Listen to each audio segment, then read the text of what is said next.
बीच में रखता हूं। 15 वर्ष का बालक जिसको न्यायालय के द्वारा 17 करोड़ की सजा दी गई साहब, जिसने आजादी को दुल्हन माना। मां ने कहा बेटा तुम 15 वर्ष की तुम्हारी छोटी सी अवस्था है, तुम आजादी के समर में कूद रहे हो। मुझे तुम्हें लेकर मैंने अपने मन में बहुत सी आशाएं पाल रखी हैं। मुझे तुम्हारी शादी करनी है, तुम ये राह छोड़ दो। लेकिन उस बालक का एक ही उत्तर था, मां मैं तेरे लिए दुल्हन लेने जा रहा हूं। मां मैं तेरे लिए ही क्या, मैं भारत माता के लिए दुल्हन लेने जा रहा हूं। मां ने कहा बेटा वो कौन सी दुल्हन? उसने कहा मैं आजादी नाम की दुल्हन लेने जा रहा हूं। 15 वर्ष का बालक पंडित चंद्रशेखर आजाद, पंडित चंद्रशेखर आजाद जिसकी अवस्था मात्र 15 वर्ष की, न्यायालय के द्वारा उसको 17 करोड़ की सजा दी गई। जज ने पूछा तुम्हारा नाम क्या है? आजाद। पिता का नाम क्या है? स्वाधीन। और तुम्हारा निवास स्थान जेल खाना। सिंहों के शावक सुनो कभी श्वानों से नहीं डरा करते। 15 वर्ष की अवस्था में जब बच्चा ठीक से खड़ा भी नहीं हो सकता, तब चंद्रशेखर आजाद आजादी के युद्ध में कूद गए। सिंहों के शावक कहा, सिंहों के शावक सुनो कभी श्वानों से नहीं डरा करते। सिंहों के शावक सुनो कभी श्वानों से नहीं डरा करते। कौओं के कभी कोसने से मृग शावक नहीं मरा करते। और भारत की पहुंच कहां तक है शायद तुमको ये ज्ञात नहीं। दिनकर को जुगनू ललकारे उसकी इतनी औकात नहीं। दिनकर को जुगनू ललकारे भरा न्यायालय। आप कल्पना कर सकते हैं, दृश्य में खींचता हूं, आप उस कल्पना में जा सकते हैं कि भरा न्यायालय, नंगा बदन चंद्रशेखर आजाद का, और न्यायालय के द्वारा 17 कोड़े उनके नंगे बदन पर बरसाए जा रहे हैं। यहां से कविता में खो जाइए आप लोग। मैं पढ़ता हूं, पंक्तियां निवेदन करता हूं। स्वागत है। वाह। आजादी की चौखट पर जलते दीपक का राग सुने, जो बुझी नहीं है जलकर के भी कैसी थी वो आग सुने। आजादी की चौखट पर जलते दीपक का राग सुने, जो बुझी नहीं है जलकर के भी कैसी थी वो आग सुने। मां मां मां जगदेवी ने जो जियाया, अरे उस पर कुदरत बलिहारी थी। मां जगदेवी ने जो जियाया उस पर कुदरत बलिहारी थी। श्री सीताराम तिवारी के घर जन्मी एक चिंगारी थी। मां जगदेवी ने जो जियाया उस पर कुदरत बलिहारी थी। श्री सीताराम तिवारी के घर जन्मी एक चिंगारी थी।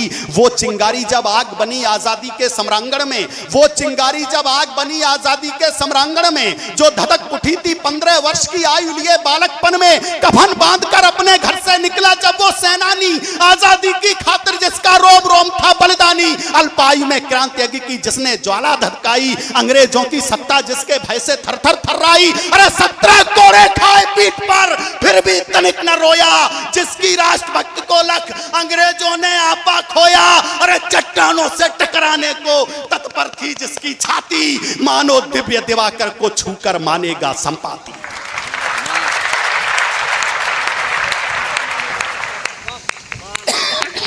आजादी के आलिंगन को तत्पर थी जिसकी छाती, मानो दिव्य दिवाकर को छूकर मानेगा संपाति। जिसकी आंखें आजादी का सपना देखा करती थीं, मां के लिए समर्पित जीवन अपना देखा करती थीं। इंकलाब के स्वर जाकर जब हिमगिर से टकराते थे, जय हिंद स्वरों से अंग्रेजों के कंगूरे ढह जाते थे, वह सिंह भारती का बेटा, अरे आजादी का परवाना था। भारत आजाद कराने का अपने मन में ठाना। वह सिंह भारती का बेटा आजादी का परवाना था। भारत आजाद कराने का प्रण अपने मन में ठाना था। इतिहासों के पन्नों पर जिसका बलिदान दमकता है, वह सिंह भारती का बेटा सोने की तरह चमकता है। अक्षर अक्षर है शब्दकोश जिसकी उस अमर कहानी का, दिखता न कोई देशभक्त दूजा कोई उसकी सानी का। बेखौफ पड़ा करता था जो हरदम बलिदानी राहों में, भारत माता की पीर सुनाई देती जिसकी आंखों में। भारत माता की पीर सुनाई देती जिसकी आंखों में। ये राष्ट्र ये राष्ट्र कभी ना भूलेगा उस शेखर से बलिदानी को, ये राष्ट्र कभी ना भूलेगा, ये राष्ट्र कभी ना भूलेगा उस शेखर से बलिदानी को, भारत माता के नयनों से बहते गंगा के पानी को, भारत माता के नयनों से बहते गंगा के पानी को। कुछ सत्ता पाने के लोभी सत्ता के मद में चूर रहे, कुछ सत्ता पाने के लोभी सत्ता के मद में चूर रहे, जो मिटे देश पर कुछ नेता ऐसे लोगों से दूर रहे। सिंहासन पाने की खातिर जिसने की मां से गद्दारी, भारत आजाद हुआ तो वे बन बैठे ऊंचे अधिकारी। आप सब लोग जानते हैं, एक अमुख व्यक्ति से मिलने गए थे प्रयागराज में चंद्रशेखर आजाद, और उनसे कहा कि आपके वे मित्र हैं, आप अगर चाहेंगे तो उन 3 बच्चों की फांसी रुक जाएगी। सुखदेव भगत सिंह राजगुरु उनकी फांसी रुकवाने की अपील करने के लिए पंडित जी प्रयागराज गए, और उनसे कहा गया कि चंद्रशेखर जी आप अल्फ्रेड पार्क में हमारा इंतजार करो, मैं कुछ व्यवस्था कर रहा हूं। क्या व्यवस्था की गई साहब? 4 पंक्तियां आक्रोश की याद आती हैं कि राम कृष्ण वाले भारत की तस्वीर पुरानी बेच गए, राम रहीम वाले भारत की तस्वीर पुरानी बेच गए, शेखर सुभाष अशफाकुल्लाह की हर कुर्बानी बेच गए। अरे ऊंचे ओहदे वाला तुमको कैसे मैं संबोधन दूं, राजगुरु सुखदेव भगत की आप जवानी बेच गए, राजगुरु सुखदेव भगत की आप जवानी बेच गए।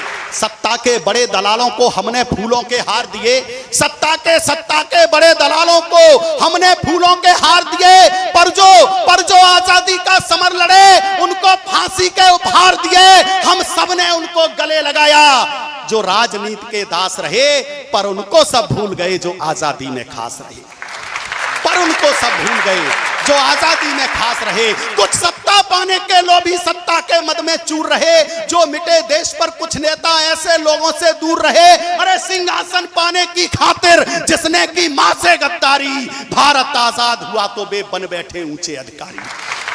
अपने कांधों पर ढोया है हमने ही अपने पापों को, बहुत बड़ी बात कहने जा रहा हूं, अपने कांधों पर ढोया है हमने ही अपने पापों को, हमने ही दूध पिलाया है इन आस्तीन के सांपों को। हम सबकी आंखों पर अब तक वो काला चश्मा चढ़ा हुआ, सच्चाई बोल नहीं सकते, मुंह पर है ताला पड़ा हुआ। सच्चाई बोल नहीं सकते, मुंह पर है ताला पड़ा हुआ। अरे अपनों की ही छाती में भाले घोंप दिए, लाक्षागृह में आग लगाकर वीर बांकुरे झोंक दिए, लाक्षागृह में आग लगाकर वीर बांकुरे झोंक दिए। जिस तरह कौरवों के दल में शकुनी के पासे चले गए, अब कविता बहुत संवेदनशील मुद्दे पर आती है आदरणीय अध्यक्ष महोदय, जिस तरह कौरवों के दल में शकुनी के पासे चले गए, बस उसी तरह की चालों के हाथों से शेखर चले गए। आजाद एक, गोरे अनेक, आजाद एक। अल्फ्रेड पार्क का वो दृश्य जहां चंद्रशेखर आजाद उस वृक्ष के पीछे छिपे हुए हैं, अकेले हैं, और असंख्य संख्या में गोरों की सेना घेर लिया गया पंडित जी को। अरे आजाद एक, गोरे अनेक, फिर रूप सिंह सा धार लिया। अरे पिस्तौल निकाली और पहली गोली से गोरा मार दिया। आजाद एक, गोरे अनेक, फिर रूप सिंह सा धार लिया, पिस्तौल निकाली और पहली गोली से गोरा मार दिया।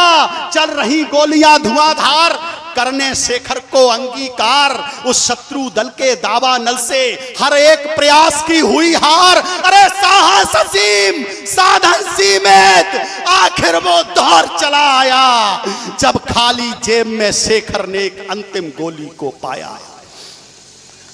वो दौर आ गया साहब, फायर करते करते चंद्रशेखर आजाद की पिस्टल में क्या जेब में सिर्फ एक गोली बची।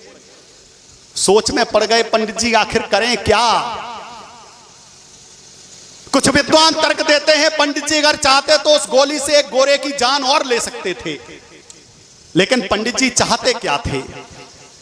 चल रही गोलियां धुआंधार करने शेखर को अंगीकार, उस शत्रु दल के दावा नल से अरे हर एक प्रयास की हुई हार। साहस असीम साधन सीमित, आखिर वो दौर चला आया जब खाली जेब में शेखर ने एक अंतिम गोली को पाया। पिस्तौल धरातल पर धरकर चंद्रशेखर आजाद जी की पिस्टल, जिसको वो दमदम बुखारा कहा करते थे, उस पिस्टल का नाम उन्होंने रखा था दमदम बुखारा। और जब उससे गोली छूटती थी तो एक गोरे की जान लेकर ही आती थी। पिस्तौल धरातल पर धरकर फिर शेखर ने वो काम किया, करबत हुए और माँ को चूमा, फिर अंतिम बार प्रणाम किया। अरे माता मिट्टी बेटा मिट्टी, माँ ने बेटे को मिला लिया। उस अंतिम गोली को शेखर ने अपने ऊपर चला लिया। माता मिट्टी बेटा मिट्टी, माँ ने बेटे को मिला लिया। उस अंतिम गोली को शेखर ने अपने ऊपर चला लिया। आजादी के हवन कुंड में आहुति दे दी प्राणों की। अंतिम 4 पंक्तियां पढ़ता हूं। उस अंतिम गोली को शेखर ने अरे अपने ऊपर चला लिया। आजादी के हवन कुंड में आहुति दे दी प्राणों की। अर्जुन जैसा वीर की चिंता जिसे नहीं थी बाणों की, अपने सिर पर आजादी का लेकर के उन्माद गया। पराधीन भारत से शेखर गया किंतु आजाद गया, गया किंतु आजाद गया। भारत माता की, भारत माता की वंदे वंदे, इंकलाब हिंदुस्तान।